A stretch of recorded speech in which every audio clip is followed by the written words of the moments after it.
Siras FM ධර්මාසනය. නමෝ තස්ස භගවතෝ අරහතෝ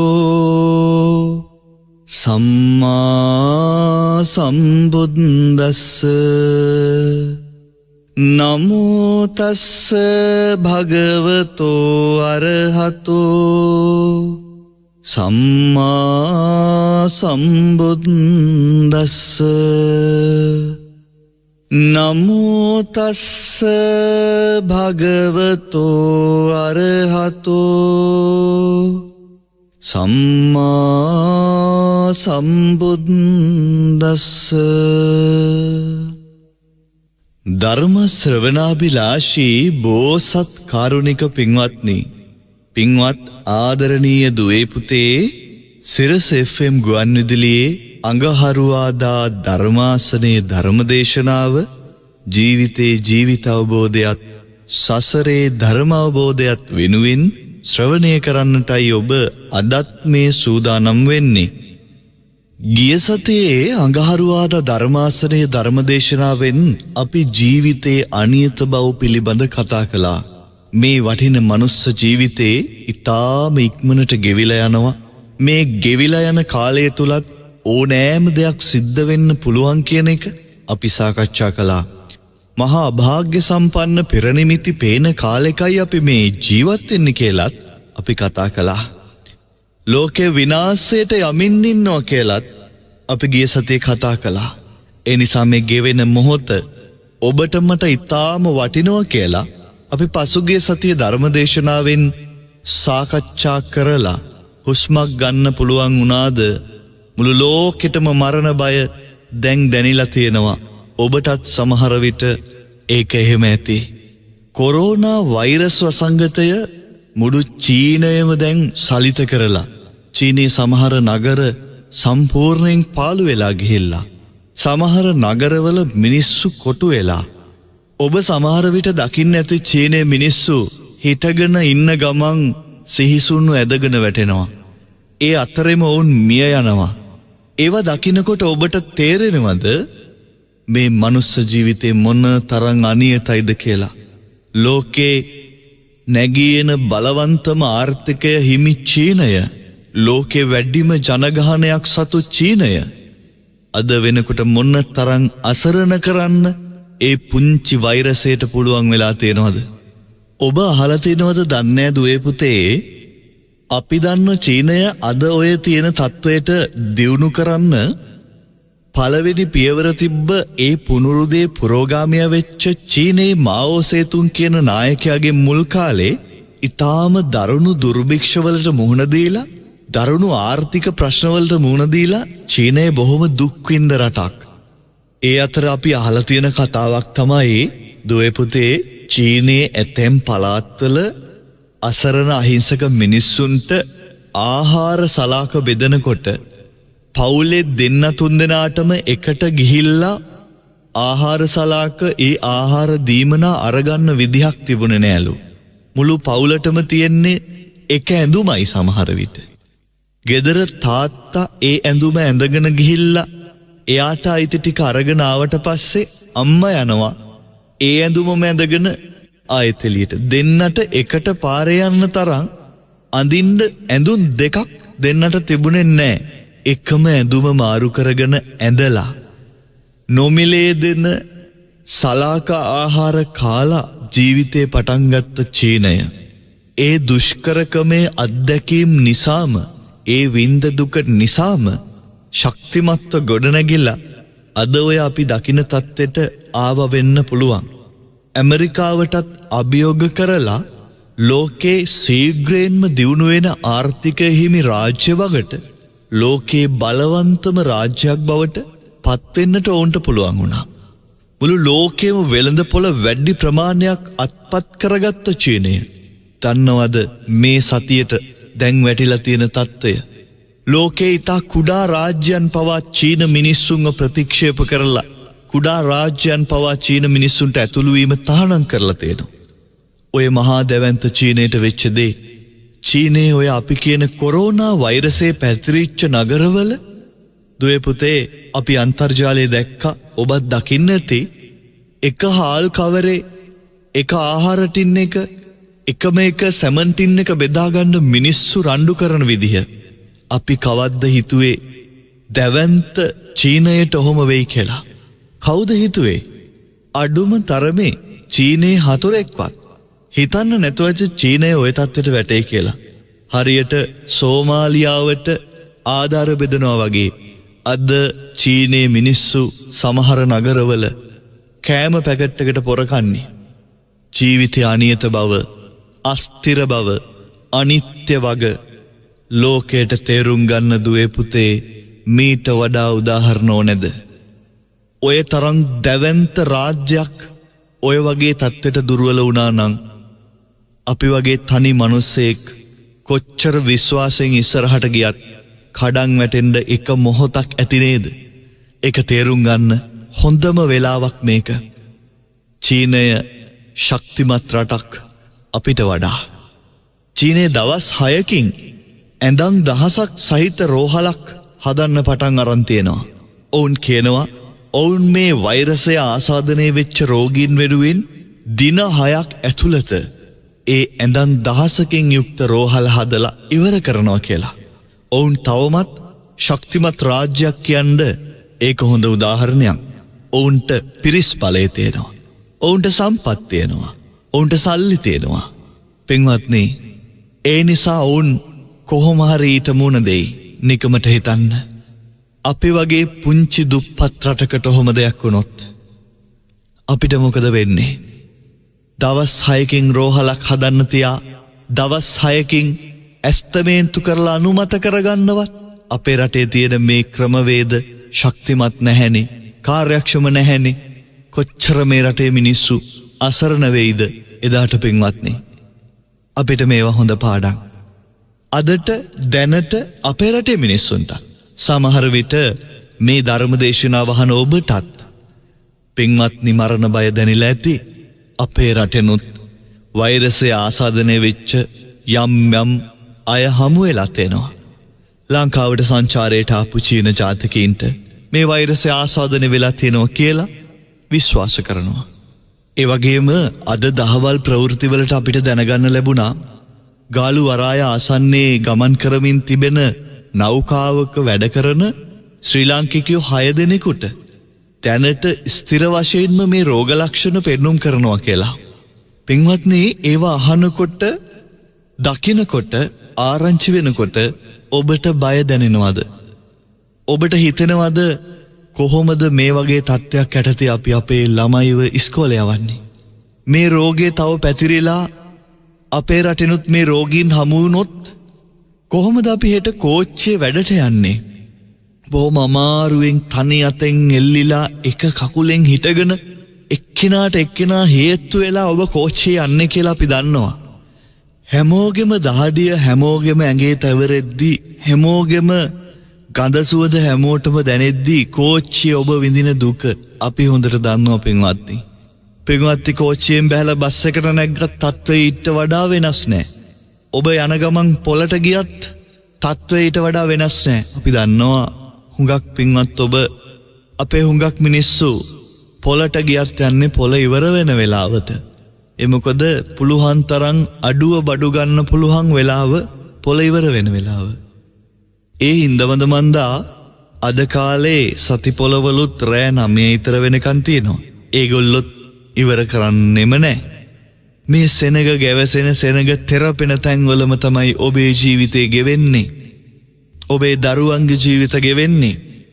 පින්වත්නි, මේ වගේ තත්ත්වයක් යටතේ එහෙම වෛරසයක් ආවොත් අපිට අපේ ජීවිත මොනතරම් අනාරක්ෂිත වෙයිද?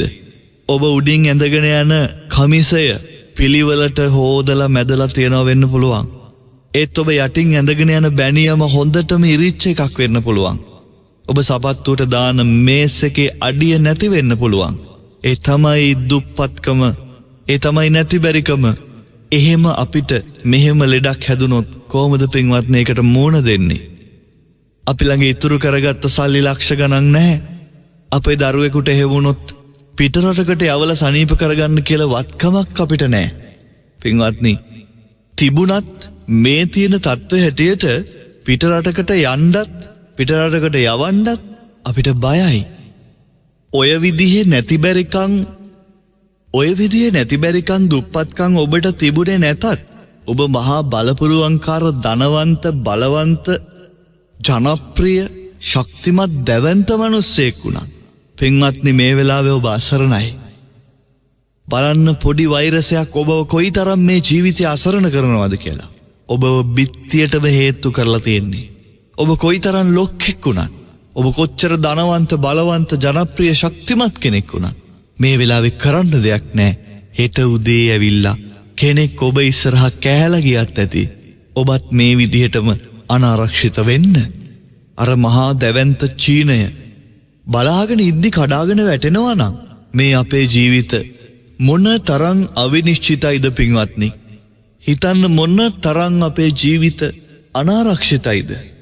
මේ වර්ෂය තුල ආරම්භයේම සිද්ධ වෙච්ච බොහෝ දේවල් ජීවිතයේ අනියත බව තේරුම් ගන්නව නම් තේරුම් ගන්න අපිට බොහොම හොඳට උදව් කරනවා. ලෝකයේ එක පැත්තක ලැබුගිනි ඇති වෙලා විනාශ වෙලා ගියා. තවත් පැත්තක ලෝකේ බලවන්ත හමුදාවල් අතර ගැටුම් ඇති වෙලා මිසයිල ගහගෙන මිනිස්සු විනාශ වුණා.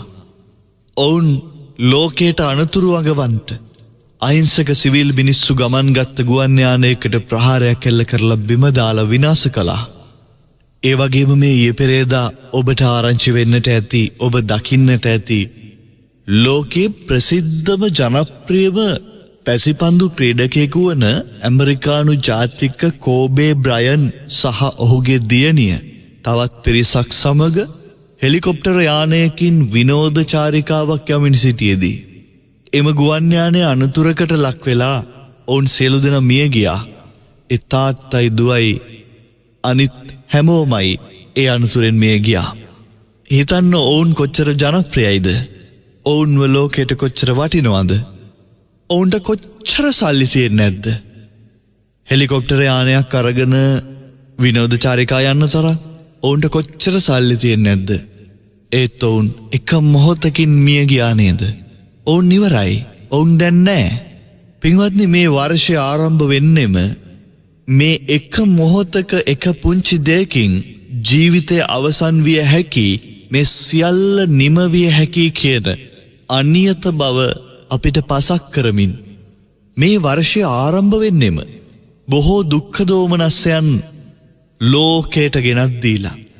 හැබැයි ඒන් සැලෙන්නේ නැතුව ඒන් දුක් වෙන්නේ නැතුව අපිට මෙහෙම හිතන්න පුළුවන්. ඇත්තටම ගත්තොත් මේ වර්ෂය සුබ වර්ෂයක්. මේ වර්ෂය සුබ වෙන්නේ මේ අවාසනාවන්ත සිද්ධි දැක ඔබ ජීවිතයේ අනියත බව තේරුම් අරගෙන තව ධර්මයට ලං වුණොත් විතරයි. එහෙම වුණොත් ඔබට මේ වර්ෂය සුබ වෙනවා. පින්වත්නි මේ තරම් දියුණු ලෝකයක් මෙහෙම අසරණ වෙනකොට අවසානයේත් ඔවුන් ළඟ ඉතුරු වෙන පිළිතුර ධර්මය පමණමයි. ඔබ දන්නවද මෙම වෛරසයම මේ වෙනකොට ජපානයට පැතිර ගිහිල්ලා ජපානය ඒ රෝගයත් සමග සටන් කරන ගමන් නිතරම කියන්නේ හැම තිස්සෙම මෛත්‍රියෙන් ඉන්න කියලා. මේ රෝගයත් එක්ක සටන් කරන්න ඔවුන් ආධ්‍යාත්මිකව සූදානම් වෙන විදිහ බලන්න. ජපාන රාජ්‍යය මෛත්‍රී භාවනාව වඩන්න ජපන් වැසියන්ව පොළඹවනවා. ඔවුන් කියන්නේ ඒ තුළ ඔවුන්ගේ රුධිරය පිරිසිදු වෙලා මේ වෛරසය සමග සටන් කරන්න ඔවුන්ගේ ප්‍රතිශක්තිය ඉහළ යනවා කියලා. බලන්න ලෝකයේ දියුණුම රාජ්‍යයන් උනත් අවසානයේ නතර වෙන්නේ ධර්මයේ ළඟ. මහා විද්‍යාඥ ආතර් සී ක්ලාක් මහතා ඔහුගේ පොතක 2050 වර්ෂය පිළිබඳව කළ අනාවැකි අතර එක අනාවැකයක් තිබෙනවා. 2050 වර්ෂයේදී ලෝකේ බොහෝ ආගම් මිනිසුන් අතරින් ප්‍රතික්ෂේප වෙලා බුදුදහම ලෝකේ වැඩි පිරිසක් මිනිසුන් පිළිගන්න ආගම දහම බවට පත් වෙනවා කියලා. ලෝකේ කොච්චර දියුණු වුණත් අවසානයේදීත් ලෝකය ඇවිල්ලා නතර වෙන්නේ මේ ධර්මයේ ළඟ. පින්වත්නි, ඒ ධර්මයේ දැනටත් අපි ළඟ තියෙනවානේ. මුළු ලෝකයම ඒ පැත්තට හැරෙද්දී මේ තරම් දරුණු වෛරසයක් සමග සටන් කරන්න ජපානය මෛත්‍රී භාවනාව පුහුණු කරමින් ඉද්දී ඒ සියල්ලම හිස දරාගෙන අත දරාගෙන ඉන්න අපි මේ වෙනකොටත් සමහර විට කේන්දර බලන්න යනවා වෙන්න පුළුවන්. එහෙමත් නැත්නම් අනේ දන්න කියන කෙනෙක්ට නම් ඔය ලෙඩේ හැදෙන්න එපා. අරුන් වගේ උන්ට තමයි කොරෝනා හරි හැදිලා මැරිලා යන්න ඕනේ කියලා කාට හරි සාප කරමින් වෛර කරමින් ඉන්නවා වෙන්න පුළුවන්. ඔබ එහෙමනම් ඔබම කල්පනා කරන්න ඔබ ඉන්න තැන. බෝසත් පින්වත්නි, ආදරණීය තරුණ දුවේ පුතේ, මේ වෙලාවේ අපිට තේරුම් ගන්න වැදගත් පාඩමක් තියෙනවා. අපි මේ ලස්සන බෞද්ධ රාජ්‍යයක ඉඳගෙන ලෝකෙ දිහා බලාගෙන හිතනවා ලෝකෙ අනිත් හැම රටක්ම හොඳයි පිළිවෙලයි ඒගොල්ලෝ යන ගමන හරි අපිට වඩා කියලා. දැන් මේ සිද්ධ වෙන දේවල් වලින් ඔබට තේරෙනව නේද? අපේ රට පුංචි වුණාට අපේ රට දුප්පත් වුණාට අපි ගිය විදිහ අපි මෙතෙක් ආපු විදිහ ලෝකෙ හුඟක් මිනිස්සු ගිය විදිහට වඩා හොඳයි කියලා. අඩුම තරමේ අපි කාපු බීපු විදිහ හොඳයි. අපේ බුදුරජාණන් වහන්සේ කන දේවල් අදින දේවල් වෙනස් කරන්න බණ කියපු උත්තමයෙක් නෙමෙයි. අපේ බුදුරජාණන් වහන්සේ මිනිස්සු හිතන විදිහ වෙනස් කරන්නයි බණ කිව්වේ. හැබැයි ඒ අවස්ථානුරූපීව අහන ප්‍රශ්නවලට බුදුරජාණන් වහන්සේ දීපු ඊටාම විද්‍යාත්මක පිළිතුරු තිබෙනවා. මිනිසුන් විසින් නොකෑ යුතු මස් වර්ග මොනවද කියලා බුදුරජාණන් වහන්සේගෙන් අහපුවාම උන්වහන්සේ ආහාරයට නොගත යුතු මස් වර්ග 10ක් හඳුන්වා දීලා තියෙනවා. අස්සයින්ගේ මස්, ඇත්තුන්ගේ අලින්ගේ මස්, මිනිස් මස්, ඒ අතර 8 වෙනි තැන සර්පයින්ගේ මස් මාංශත් අනුභවයට නුසුදුසුයි කියලා උන්වහන්සේ දේශනා කළා. පින්වත්නි, එයින් කියවෙන්නේ ඒ 10 ඇර අනිත් ඒවා කණ්ඩ කියලා බුදුහාමුදුරුවෝ කිව්වා කියලා නෙවෙයි. එහෙම මෝඩ තර්ක සමහර අය ගේනවා. ඒ 10 විතරද සත්තු? ඒ 10ට විතරද ජීවයක් තියෙන්නේ? ඉතින් අස්සයොත් කෑවනම් මොකද වෙන්නේ? හරක් මස් කන්න පුළුවන් නම් අස්සයා කෑවහම ඇයි මොකද්ද වෙනස කියලා අහන මිනිස්සු ඉන්නවා. ඒ තරම් මෝඩ කතා කියන තරමට අපි පහළට වැටෙන්න හොඳ නෑ. මේ අහන ප්‍රශ්නෙට බුදුහාමුදුරුවෝ විද්‍යාත්මක උත්තරයක් දුන්නේ. උන්වහන්සේට ලෝකෙ මිනිස්සු කන කෑම වෙනස් කරන්න අවශ්‍ය උනේ නෑ. උන්වහන්සේ ඒව කියලා දීපු ශාස්ත්‍රූවරයෙක් නෙමෙයි. උන්වහන්සේ ඒව කියලා දෙන්න වැඩි උනන්දුවක් දැක්ුවෙත් නෑ. බුදුරජාණන් වහන්සේ දේශනා කළේ මේ හිත හදාගන්න විදිය. බුදුරජාණන් වහන්සේ ලෝකෙට පහළ වුණේ කණ්ඩ ඕන දෙවලුයි නොකණ්ඩ ඕන දෙවලුයි කියලා දෙන්න නෙමෙයි.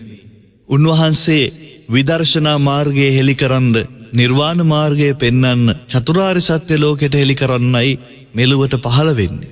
උන්වහන්සේ දේශනා කරන්නෙත් එම ධර්මය. ඒ අතරෙදී යම් කිසි කෙනෙක් ප්‍රශ්නයක් ඇහුවොත් ඒ ප්‍රශ්නයට අදාළ පිළිතුරක් උන්වහන්සේ විද්‍යාත්මකව දීලා තියෙනවා. එතනදී සර්පයින්ගේ බස් කන්න එපා කියලා කිව්වේ ඇයි? අනිත් ඒවා කෑවම මොකද වෙන්නේ? වගේ ප්‍රශ්නවලට උන්වහන්සේ උත්තර දෙන්න ඕන. ඒ සර්පයා විස සහිත සත්තුන් ආහාරයට අරගෙන ඒ විසට සර්පයාගේ විසත් එකතු වෙලා එයින් වෛරසයක් හැදිලා ඒ සර්පයාගෙන් ඒ සර්පයා කන මිනිස්සුන්ට ඒක හැදිලා ඒ විදිහට දිගට පැහැදිලි කරන්න ගියා නම් බුදුහාමුදුරුවන්ට බණ කියන්න වෙලාවකුත් නැහනේ. ඊළඟට මිනිස්සු ආයි ස්වාමීනි එතකොට මොකද අස්සයා කන්න එපා කිව්වේ කියලා. ඊළඟට ආයි මොකද සිංහව කන්න එපා කියන්නේ කියලා. පින්වත්නි, ඊට වඩා ලේසි නේද මෙන්න මේ 10 කන්න එපා කියලා කියන්නේ. අපේ බුදුරජාණන් වහන්සේ බුදු නුවණින් දැකලා එපා කියපු දේවල් කළොත් කවදම හරි දවසක වරදිනවා කියලා. බුදුරජාණන් වහන්සේ සර්පමස් කන්න එපා කිව්වේ එපා නිසා. ඒක ඇතුලේ කියවෙන්නේ සර්පය ඇර ඔය කියපු වර්ග 10 ඇර අනිත් ඔක්කොම කණ්ඩ කියන එක නෙවෙයි. එතන කියලා දුන්නේ විශේෂයෙන්ම මේ වගේ මස් කෑවොත් නම් මේ වගේ විනාශයක් වෙනවා කියලා. එහෙම කියපු ශාස්ත්‍රූවරයෙක් තව මේ ලෝකේ ඉඳලා තියෙනවද? එහෙම බුදුහාමුදුරුවෝ දේශනා කරපු ධර්මය මිනිස්සු අල්ලගන්නේ වැරදි තැනින්. පින්වත්නි, එච්චර මහා කරුණික බුදුරජාණන් වහන්සේ අපිට දේශනා කරපු දේත් මිනිස්සු අල්ලගන්නේ වැරදි තැනින්. බුදුරජාණන් වහන්සේගේ ධර්මය කොහෙන් හරි අල්ලගෙන ඒකත් එක්ක තර්ක කර ඉන්නේ නැතුව ඒ කියපු දේ කවදාම හරි වෙන්න පුළුවන් කියන සසර බය දකින මනුස්සයා විතරක් මේ සංසාරේ දිනයි. පින්වත්නි, වාද කර තර්ක කර ඉන්න මිනිස්සු කවදාම හරි දවසක දුකටපත් වෙයි. ධර්මයේ ඉතිහාසයේ කියවෙච්ච මුහුද ගොඩ ගලපු සිද්ධිය ඒක අපි විශ්වාස කළේ නැහැනේ. බලන්න එකින් එක මේ හැබෑ වෙන්නේ බුදු නුවණින් දැකලා කියපු දේවල් නෙවෙයිද කියලා. සර්ව මස් මාංශ කන්න එපා කියලා කිව්වේ ඒක ඇතුලේ ලොකු අනතුරක් උන්වහන්සේ දැකපු නිසා වෙන්න ඇතිනේ. ඒ වගේ ධර්මයේ සඳහන් වෙන සමහර තැන් වාද කර ඉන්න මිනිස්සු කවදාම හරි දවසක පින්වත්නි දුකටපත් වෙනවා. බුදුරජාණන් වහන්සේ සප්ත සූර්යෝද්ගමන සූත්‍රයේදී අපිට දේශනා කළා ඉරවල් 7ක් සූර්යෝ 7ක් පායනවා කියලා. මතක තියාගන්න අපේ බුදුරජාණන් වහන්සේ දේශනා කළා නම් ඉරවල් 7ක් පායනවා කියලා. හරියටම ඉරවල් 7ක් පායනවා තමයි පින්වත්නි. දරුවනේ ඔබ ඒක විශ්වාස කරන්න. මේ අපේ බුදුරජාණන් වහන්සේ දේශනා කළ දේ නිසා. කෙනෙක් කියන්න පුළුවන් නෑ ඒක එහෙමම නෙමෙයි. ඒ කාලේ වෙනකොට එකම ඉර 7 ගුණයක් රස්නේ වැඩි වෙනවා. ඒක වෙන්න ඇති ඔය කියන්න ඇති. නෑ එහෙම ඒ පඬිත අති පඬිත කතා කියන අය හිටියට අපේ බුදුරජාණන් වහන්සේ කිව්වනම් අපිට දේශනා කළා නම් අපිට ඉරවල් 7ක් පායනවා කියලා. පින්වත්නි මතක තබා ගන්න ඉරවල් 7ක් පායනවම තමයි බුදුබණ සත්‍ය වෙනවා. දැන්වත් මේ වෙන දේවල් දැකලා ධර්මයේ තුල බුදුරජාණන් වහන්සේව විශ්වාස කරන්න. මේ ඇස්පනා පිට ඔප්පු වෙමින් පවතිනවා බුදු බණට පිටුපාන හැම මොහොතකම වරදිනවා විනාශ වෙනවා කියලා පින්වත්නි. අපේ බුදුරජාණන් වහන්සේ දේශනා කළා මුළු ලෝකෙටම එකට වහින කාලයක් එනවා කියලා. මුරුගසම් වර්ෂාව වැහැලා මිනිස්සු උම්මත්තකයෝ බවට පත් වෙනවා කියලා බුදුරජාණන් වහන්සේ දේශනා කළා. එහෙම කාලයක් එනවා. ඒක කවදා හරි වෙනවා.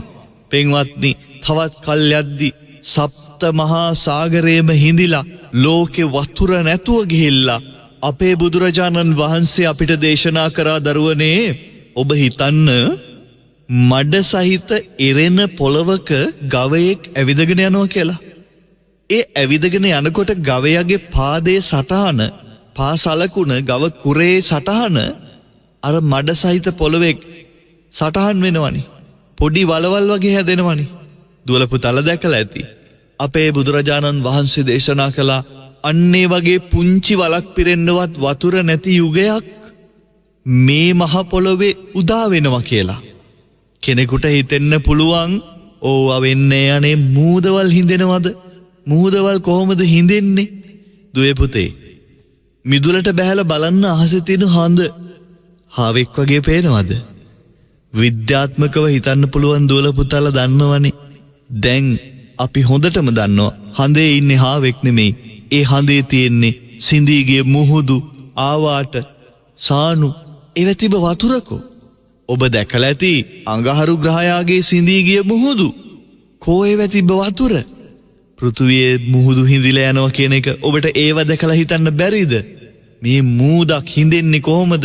ඒ වතුර කොහෙටද යන්නේ කියලා තර්ක කරන අය කල්පනා කරන්නකෝ. ඉතින් අඟහරු ලෝකේ මූදු වල තිබ්බ වතුර කෝ? ඒව කවුද බිව්වේ? ඒව කොහෙටද ගැලුවේ? ඒකම තමයි මේකටත් වෙන්නේ. එතකොට කෙනෙක් කියන්න පුළුවන් සියලු මූදු හිඳිලා යන කාලෙට හරක් කොහෙද මිනිස්සු කොහෙද කියලා. ඒ මූදු හිඳිලා ගිය කාලෙට මිනිස්සු ඉන්න එකක් නැහැනේ කියලා. නෑ ඉඳී. පින්වත්නි පෞකාර මිනිස්සු ඉතුරු වෙවි එදාට දුක් විඳින්නේදී දුකට මිනිස්සු අනුවර්තනය වෙනවා. ඒක විද්‍යාත්මකව තේරුම් ගන්න. ඔබේ කටේ තියෙන රදනක දත් දෙක, උල් දත් දෙක දැන් එච්චර දිග නෑනේ. ඔය දත් පිහිටලා තියෙන්නේ මස් කන සත්තුන්ට. දිගට පිහිටලා තියෙනවා. බල්ලන්ගේ, පූසන්ගේ, කොටින්ගේ, වෘකයින්ගේ, සිංහෙන්ගේ, වලස්සුන්ගේ ඔය දත් දෙක දිගට පිහිටලා තියෙනවා. ඒත් මිනිස්සුන්ගේ දත් දෙක රදනක දත් දෙක දිග නෑ. ඒ දිග නැත්තේ දුවේ පුතේ මිනිස්සු මස් කෑම අඩු කරපු නිසා. මිනිස්සු කාලයත් එක්ක අනුවර්තනය වෙනවා. ඔබ බලන්න ඔබේ අතේ සුළඟිල්ල. සුළඟිල්ල කොට වෙලා තියෙන්නේ විද්‍යාත්මකව හේතුවක් කියනවා නම් සුළඟිල්ල භාවිතා කරන ප්‍රමාණය අඩු වීම නිසා.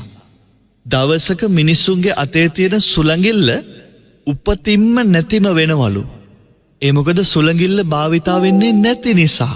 එන්න මිනිස්සුන්ගේ සුළඟිල්ල එහෙම තමයි. අපිට මේ කෙටි කාලයක් ඇතුළත වුණත් අනුවර්තනය වීමේ ලක්ෂණ සාක්ෂි දකින්න පුළුවන්. දුවේ පුතේ සර්පයෙක් ගත්තත් සර්පයාගේ කෙළවරේ අගිස්සේ වලිගෙ දෙපැත්තේ පුංචි කුර දෙකක් වගේ කකුල් දෙකක ශේෂ වෙච්ච ඉතුරු වෙච්ච කොටස් දෙකක් තියෙනවා. දැන් සර්පයින්ගේ කකුල් නැති වුණාට අනුවර්තනයේ වෙමින් පරිණාමය වෙමින් ආපු ගමනේදී ඔවුන්ගේ පාද දෙකක් අතීතයේ තිබුණ කියලා විද්‍යාත්මකව ඔප්පු කරලා තියෙනවා. ඒ කකුල් දෙකේ පුංචි කොටස් දෙකක් තව සර්පයින්ගේ ඉතුරු වෙලා තියෙනවා. තුල පුතාලා ඒක බලන්න එහෙම සර්පයෝ ළඟට යනව නෙමේ. එහෙම තමයි ඒව සිද්ධ වෙන්නේ. කාලයත් එක්ක අනුවර්තනය වෙනවා. දැන් ඔබ දැක්ක නේද පහුගිය දවස්වල හරි කතා බහට ලක් වෙච්ච කෙනෙක් තමයි කළු කොටියා. ලංකාවේ ඉඳලා වඳ වෙලා ගියයි කියලා විශ්වාස කරපු රතු දත්ත පොතටත් ඇතුළත් කරපු සතෙක් තමයි කළු කොටියා කියලා කියන්නේ. දැන් ඒ දුර්ලභ කොටි විශේෂය නැවත ලංකාවේ තනින් තන හමු වෙලා තියෙනවා කියලා වාර්තා වෙනවා. දුවේ පුතේ ඒ කොටි ප්‍රමාණයෙන් හැඩයෙන් අංග ලක්ෂණ වලින් අනිත් කොටි වගේමයි. ඒත් ඒගොල්ලෝ කළු උනේ කොහමද? මිනිස් ක්‍රියාකාරකම් නිසා වනාන්තරවල ඈත කෙළවරට ගිහිල්ලා මේ කොටි හැංගෙනවා. ඔවුන් අඳුරේ රාත්‍රියේ කළුවරේ හැංගිලා ඉන්න ආස කරනවා. ඔවුන් එළියට එන්න කැමති නෑ. කාලයක් තිස්සේ එහෙම හැංගිලා ඉන්නකොට මේ කොටින්ගේ පරම්පරා ගානක් යනකොට ඒ අඳුරට ඔවුන් අනුවර්තනය වෙනවා. එතකොට උපදින කොටිපැටවුන්ගේ මෙලනින් වර්ණකය වැඩි වෙලා උපදිනවා. මෙලනින් වැඩි වෙලා ඉපදිලා පරම්පරා ගානක් යනකොට ඔවුන්ගේ ශරීර වර්ණය කළු වෙනවා. දැන් ඔවුන් අඳුරට අපූරුවට ගැලපෙන්න කට්ට කළු වෙලා ඉපදිලා තියෙනවා. එහෙම තමයි. කාලයක් යනකොට පරිසර තත්වයන්ට සත්වයින් අනුවර්තනය වෙනවා. මුහුදු හිඳිලා ගිය කාලෙක වතුර නැත්තටම නැති වෙච්ච කාලෙකත් පෞකාර මිනිස්සු පෞකාර සත්තු ඉතුරු වෙයි. ඒ වෙනකන් ඔබ මේ සංසාරේ ඉන්න එපා දුවේ පුතේ අම්මේ තාත්තේ. ඔබ ඉන්න එපා පින්වත්නි මේ සංසාරයෙන් නිදහස් වෙන්න. අපේ බුදුරජාණන් වහන්සේ දුර දිග බලලා මේ අනාවැකි අපිට දේශනා කළේ පින්වත්නි ඒවා අහලා ඒ වගේ වචනයක් අල්ලගෙන වාද කර ඉන්නවත් ඒව ඇසුරෙන් විද්‍යා ප්‍රබන්ධ කතා පොත් ලියන්නවත් නෙවෙයි. සසර භය දැකලා ඉක්මන් කරලා මේ සංසාරයෙන් නිදහස් වෙන්න උනන්දු වෙන්නයි අපේ බුදුහාමුදුරුවෝ අපිට මේවා කියලා දුන්නේ. බෝසත් පින්වත්නි ඒ විදිහට අපිට මේ ගෞතම බුද්ධ ශාසනයේදීම ධර්මය අවබෝධ කරගෙන නිවන් දකින්න බැරි වුණොත් මතක තබා ගන්න තවත් වසර 57 කෝටි 67 ලක්ෂයකින් දුවේ පුතේ ලියලා තියාගන්න හොඳට මතක තියාගන්න තව වසර 57 කෝටි 67 ලක්ෂයකින් මෛත්‍රී බෝධිසත්වය බුදු වෙනවා. වසර 57 කෝටි 67 ලක්ෂයකින් අඩුම තරමේ ඒ මොහොතේවත් අපි මේ සසරෙන් නිදහස් වෙන්න ඕන. සප්ත මහා සයුරම සිඳිලා මේ මිහිපිට අපායක් වෙන්න කලින් බෝසත් පින්වත්නි තව දෙයක් ඔබ හොඳින් තේරුම් ගන්න ඕන. මේ මහා භද්‍ර කල්පය තුල සිව් බුදුවරු පහළ වුණා. තව ඉදිරියට මෛත්‍රී බෝධිසත්වයින් වහන්සේ බුදු වෙනවා. අපි ඒ ගැන කතා කරනවා. අතීතයට 28ක් බුදුවරු ගැන අපි කතා කරනවා. මතක තබා ගන්න මෛත්‍රී බෝධිසත්වයින් වහන්සේ බුදු වුණාට පස්සේ උන්වහන්සේගේ ශාසනයෙන් පස්සේ කිසිම බුදුවරයෙක් ගැන දැනට සඳහනක් මීට පෙර වැඩ හිටපු බුදුවරයෙක් විසින් සිද්ධ කරලා නැහැ. ඉන් පස්සේ උදා වෙන්නේ බුදුවරු නැති කාලයක්. එතනින් පස්සේ නම් මේ සංසාරේ ඉඳ හිතන්න එපා පින්වත්නි. බුදුවරයෙක් ගැන සඳහනක්වත් නැති අනාගතේ තවත් බුදුවරයෙක් මේ අයුරින් බිහි වෙයි කියලා අපේ බුදුවරු දේශනා කරලා නැති ඒ අභාග්‍ය සම්පන්න යුගයේත් ඔබ හිටියොත් එහෙම ඔබ මොන තරම් අනාරක්ෂිතද? බෝසත් පින්වත්නි මේ කොරෝනා වෛරසයෙන් ඔබ මෙච්චර බය වුණා නම් ඔබ මෙච්චර සැලුණා නම් ඔබ කල්පනා කරන්න ඒ කාලේ වෙනකොට මොන තරම් භයංකර වෙයිද? ඒ කාලේ වෙනකොට මොන තරම් වෛරස් එයිද? ඒ කාලේ වෙනකොට සෝබාදාම මොන තරම් අකාරුණික වෙයිද? අවුවට කෙලින්ම නිරාවරණය වෙනකොට ඔබ පිච්චිලා දිය වෙලා ගලයි. ඔබේ හැම ගැලවිලා බිම වැටෙයි. හම්බෙන මිනිස්සු එකිනෙකව මරාගෙන අමුවෙන් කයි. බිහි වුණ ගමන් පුංචි දරුවෝ අම්මව මරාගෙන කන තත්ති දරුණු මිලේච්ඡ දරුවෝ බිහි වෙයි. ඔබ ඒ ධර්මයේ කියවන්න. ඔබ ධර්මයේ කියවලා අනාගත බය දකින්න. එහෙම ඉපදිච්ච ගමන් දරුවෙක් අම්මා තාත්තා මරාගෙන කයිද කියලා දැන් අනිත් පැත්තට අහන්න එපා. ඔබ බලන්න මේ මොහොතෙත් අදත් ඉන්නවා ඉපදිච්ච ගමන් තමන්ගේ අම්මව මරාගෙන කන සත්තු කෘමියෝ ඉන්නවා. අම්මව මරාගෙන කාලා එයින් තමයි හැදෙන්නේ. එයින් තමයි වැඩෙන්නේ. නිකමට කල්පනා කරන්න. ඒ දේම මිනිස්සු කියන්නේ සත්තු තමයි. දවසක මිනිස්සුත් එතනට යයි. එතකම් මේක ඉන්න එපා. එහෙම නොවුනත් ඔබ එවන් සතෙක් වුණොත් ඒ සතෙක් වුණත් මරාගෙන කන්නේ තමන්ගේ අම්මවනි. කොයිතරම් භයංකරද අනාගතය. එනිසා පින්වත්නි මේ තවම ඔබ දකින්නේ මේ වසංගත වලින් වෛරස් වලින් යුද්ධ වලින් ඔබ දකින්නේ මේ ස්වභාවික ව්‍යසන වලින් පෙරහැර නෙමෙයි කසකාරයෝ. මේ කසකාරයෝ ඔබ දකින්නේ පෙරහැර ඈත එනවා කියලා ඔබට හංගවන්න. මේවා දැකලා ලැහැස්ති වෙන්න. ඔය විනාශයේ පෙරහැර එක දිගට එනවා. ඊට කලින් ධර්මයට සමීප වෙන්න. පින්වත්නි මහ බෝධිසත්වයොත් ඔසුපත් නිරයට ගිහිල්ලා තියෙනවා. බෝසත් පින්වත්නි ඔබ දන්නවා මීට පෙර ඔබට අපි ධර්මාසනෙන් කියලා දීලා තියෙනවා දේව දූත සූත්‍රයේ සඳහන් වෙන පරිදි යම ලෝකෙට නිරයට අපායට ගිය පෞකාර පුද්ගලයෙක්ව යම රජුරු එකපාරටම නිරයට ඇදලා දාන්නේ නැහැ. පුළුවන් තරම් එයින් ගලවලා පිනක් තියනවා නම් ඒක මතක් කරලා දීලා ආපහු හරවලා යවන්න හදන්නේ මේ නිරේ තියෙන දුක නිසාමයි. මේ වහන කොටත් කෙනෙක්ට හිතන්න පුළුවන් යම රජුරෝ කොහෙද ඉන්නේ අපායේ කොහෙද දිනේ ඕවා බොරු කතානේ. එහෙම කියන අය ඔහොම ඉන්න. දිගටම ඉන්න. ඔබ යම රජුරෝ හම්බ වෙලාම ඒක තේරුම් ගනි. ධර්මයේ සත්‍යයි. ධර්මයේ සත්‍යම සත්‍යයි. අපි එච්චර බුද්ධිමත් නෑ සමහර දේවල් තේරුම් ගන්න තරම්. මම කියන්නේ මේ ධර්මාසනේ අහන බෝසත් පින්වත්නි අනේ ඔබ නම් කවදාවත් ඒ තත්ත්වයට වැටෙන්න එපා. මේ ධර්මයේ සැක කරන බුදුරජාණන් වහන්සේ කළ දේශනාවල් ඕවහම වෙන්න පුළුවන්ද කියලා හිතන මන්ද බුද්ධික තත්ත්වයට වැටෙන්න එපා. ඒව හැම වෙන නිසයි බුදුහාමුදුරෝ දේශනා කළේ.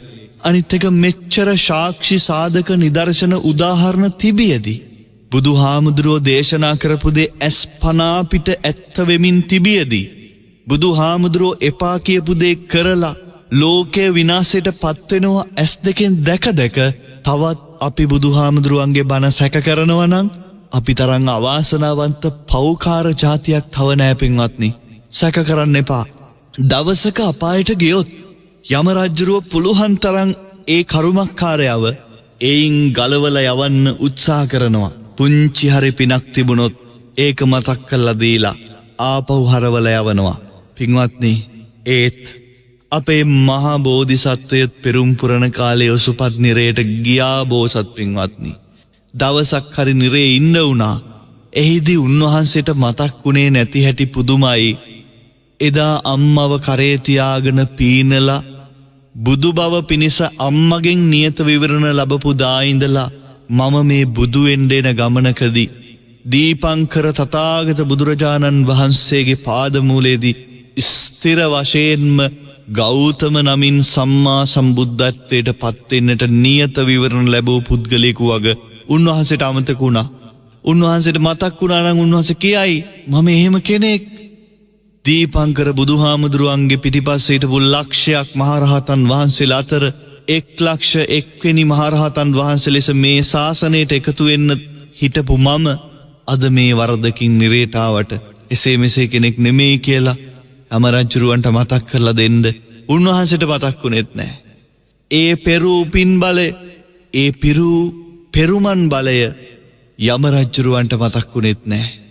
උන්වහන්සේට දවසක් හරි ඔසුපත් නිරේ හෝ ඉන්ට වුණා. උන්වහන්සේට එහෙමනම් පෙරුම් පුරණා බෝසතුන්ටත් එහෙමනම් අපිට කොහොමද අපිට මොනවා වෙයිද කියන එක බෝසත් පින්වත්නි හොඳට තේරුම් ගන්න. බෝසත් පින්වත්නි සසර බය දකින්ට දැන් ඔබ හිතන්න අපේ තාත්තේ මේ බණ ඇහුවට පස්සෙවත් කල්පනා කරන්ට බුදු වෙන්ට නියත විවරණ ලැබපු බෝධිසත්වයොත් ඒ අතර ආයෙත් නිරයට ගියා නම් අපි වෙනුවෙන් හරි අපි ගැන කවර කතාද? අපි කරගත්ත පින්කම් ඇතිද එතකොට? අටපිරිකර පූජා ඇතිද? කටින පින්කම් ඇතිද? අපි කළ වන්දනාවල් මල් පූජාවල් ඇතිද? පින්වත්නි, පින් කරලා ඇති වෙන්න එපා. සෑහෙන්න එපා. හිතන්න, හෙට ඔබට මටත් කොරෝනා වෛරසය වැළඳෙන්න පුළුවන්.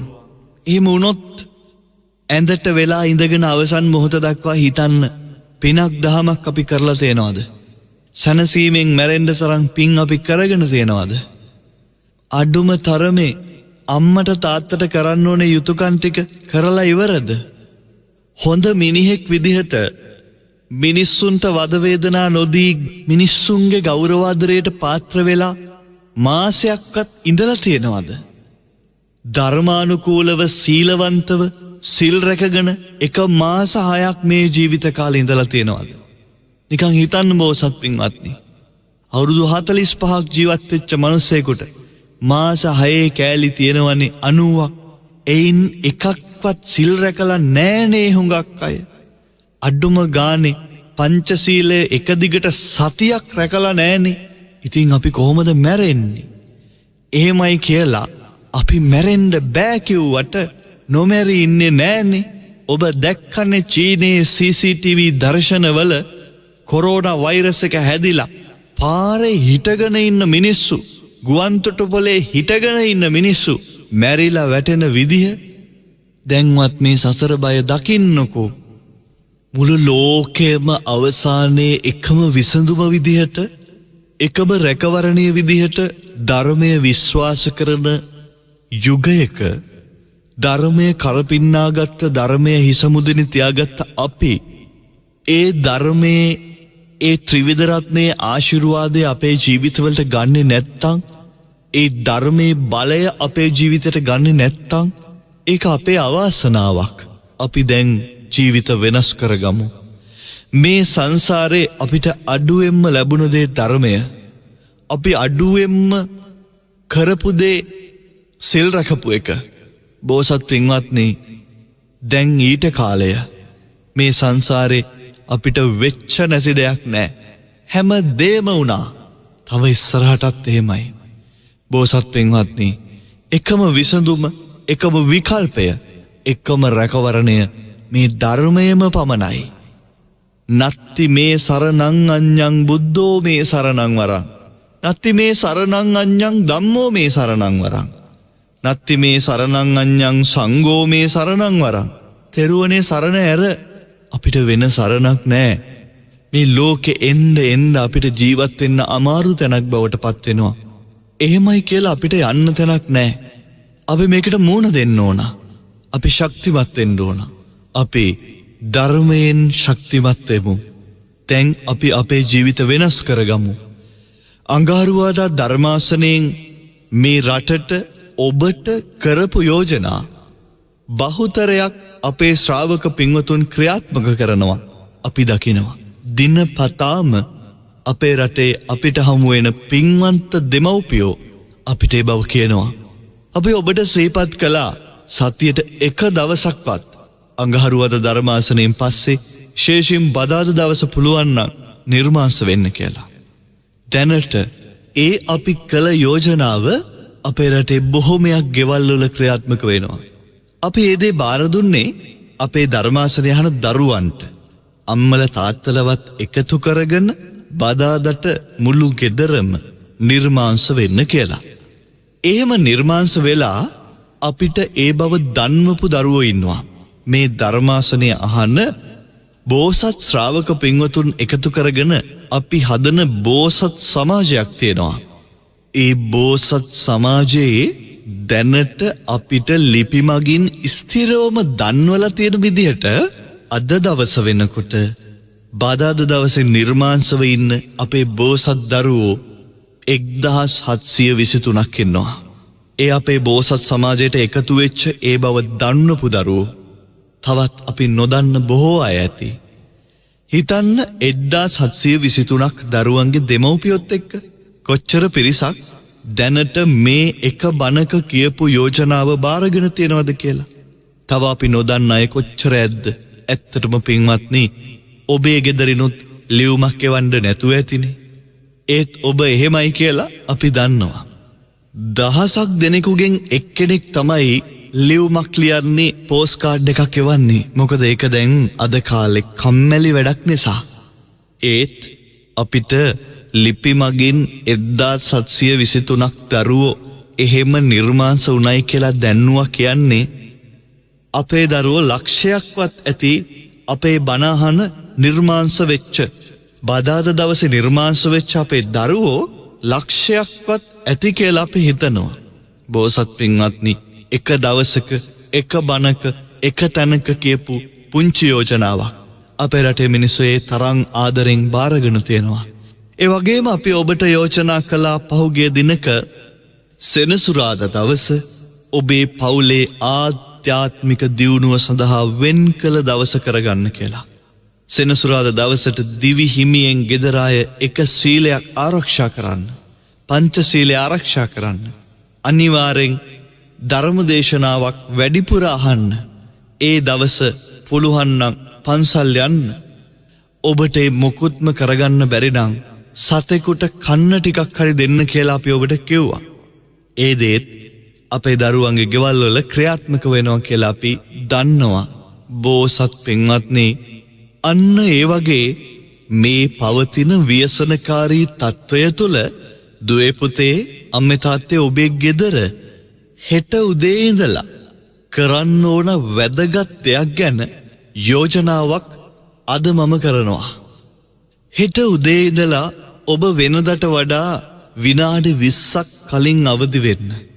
අවදි වෙලා පෑන් භාජනයක් අරගෙන ඔබට පුළුවන් නම් වඩා හොඳයි 7 වතාවක් ඉතිපිසෝ භගවා යන බුදුගුණ ගාථාවෙන් ඒ පෑන් බඳුන පිරිත් කරන්න. ඔබට 7 වාරයක් කියන්න අපහසු නම් අඩුම තරමේ 3 වතාවක්වත් කියන්න.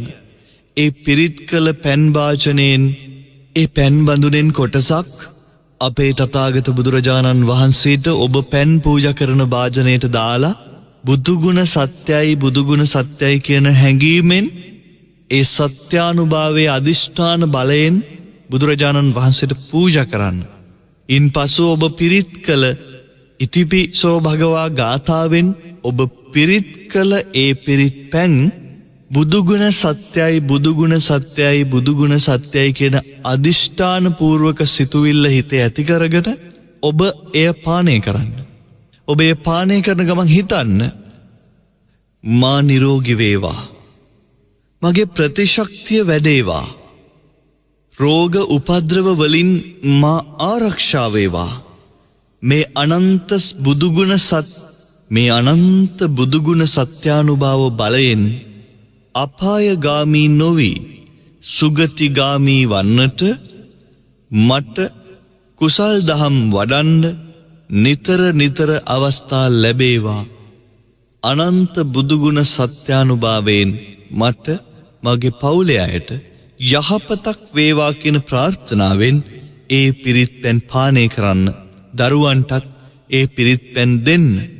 බෝසත් පින්වත්නි, ජපානයේ වගේ දියුණුවේ හිනි පෙත්තටම ගියව රටකුත් දැන් මේ ව්‍යසනයට මුහුණ දෙන්නේ මෛත්‍රිය වඩලා නම්, ඇයි අපි ළඟ තියෙන ඒ උත්තම ධර්මයේ බලය අපි අත්හදා නොබලන්නේ? මම කියනවට ඔබ මේ දේ කරන්න, සතියක් කරලා බලන්න, ඔබට ප්‍රතිඵල දැනේ. ඒ ප්‍රතිඵල ඔබ අපිට පස්සේ කතා කරලා කියන්න. ඉතින් බෝසත් පින්වත්නි, ආදරණීය දුවේ පුතේ, ලෝකේ මොන තරම් ව්‍යසනවලට ලක් වුණත්, ලෝකේ පුරා මේ ඇවිලෙන ව්‍යසන, යුදගිනි, වසංගත සියල්ලම දුරු වෙලා මේ ලෝකය නිවුණු සැනසුණු වාසනාවන්ත තැනක් වේවායි අපි ධර්මයේ බලයෙන් අදිෂ්ඨාන කරමු. ඔබට අපි ප්‍රාර්ථනා කරනවා, ඔබ නිරෝගී වෙන්න, ඔබ කායිකව මානසිකව සැනසෙන්න. උතුම් අනන්ත බුදුගුණ බලයෙන්, දහමේ සංඝරත්නයේ ගුණානුභාව බල මහිමෙන් ඔබට යහපතක් වේවා. ඔබ නිරෝගී වේවා. ඔබ සුවපත් වේවා.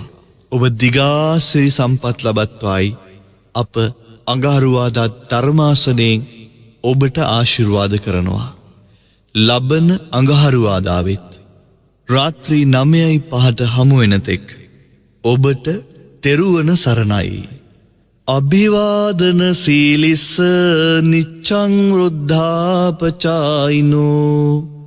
චත්තාරෝ ධම්මා වඩ්ඩන්ති ආයුවන්නෝ සුඛං බලං ආයුරාරෝග්‍ය සම්පත්ති සග්ග සම්පත්ති මේවච අතෝ නිබ්බාන සම්පත්ති ඉමිනාතේ සමිච්ඡතු.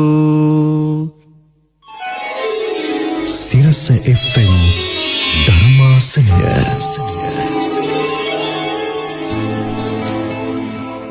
ධර්මාසනයට වැඩම කොට වදාළ දෙව්ලපිටිය බරවාවිල ශ්‍රී අභිනවා රාමාධිපති රාජකීය පණ්ඩිත පූජ්‍යපාද හෙන්දුවාවේ ධම්මදීප ස්වාමීන්ද්‍රයාණන් වහන්සේට ගෞතම බුදුවදනින් සිත් සතන් සුවපත් කරන්නට තව තවත් දිරිය බලය ශක්තියම ලැබේවා.